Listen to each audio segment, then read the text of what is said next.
We were going to talk about a strategic planning workshop is February 22nd, 2020. We sent out all the letters. Mary Ann sent out close to 40 letters. The student letters, we still need to, do we send out the student letters to SA, or we need to still do that, Mary Ann? That was the one I think I needed to follow up on. Okay, we need to send out the student letters. I can do that this week. Otherwise, we sent out to all the representatives we discussed last week, both from the three primary communities that feed in, as well as representatives from the government board, the school boards.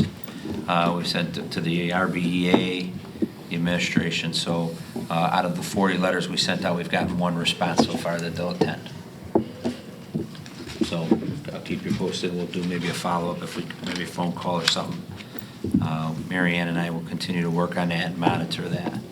Well, and I mean, if we get to a point where we're not getting attendance, if you give it another week, I'm happy to make some phone calls as needed to do some follow-up. Okay.